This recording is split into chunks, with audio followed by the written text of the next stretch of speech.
শাহবাগে জুলাই যোদ্ধা সংসদের আহ্বানে জুলাই সনদ ও ঘোষণাপত্রের দাবিতে ৩৩ ঘণ্টার অবরোধের অবসান ঘটে হাতাহাতি ও পুলিশের হস্তক্ষেপের মাধ্যমে। গত বৃহস্পতিবার সকাল থেকে শাহবাগ মোড় অবরোধ করে রাখে জুলাই যোদ্ধা সংসদ নামের একটি সংগঠন। এতে এলাকায় তীব্র যানজট ও জনদুর্ভোগ সৃষ্টি হয়।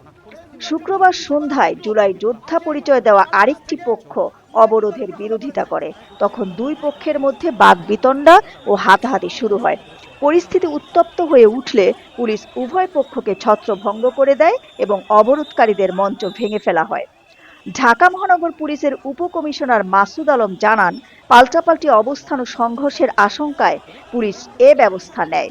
অবরোধের বিরোধিতাকারীরা দাবি করেন, প্রকৃত জুলাই যোদ্ধারা জনদুর্ভোগ সৃষ্টি করে না, বরং শাহবাগে অবরোধকারীরা তাদের প্রকৃত প্রতিনিধি নয়।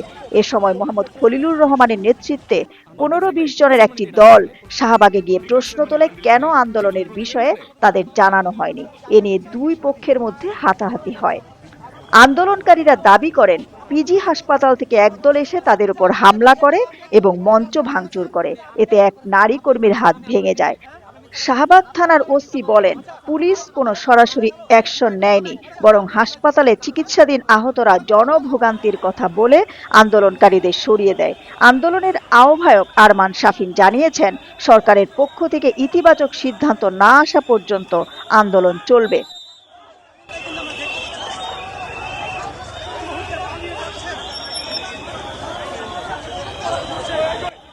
দিলরুবা খান, দৈনিক আর নিউজ।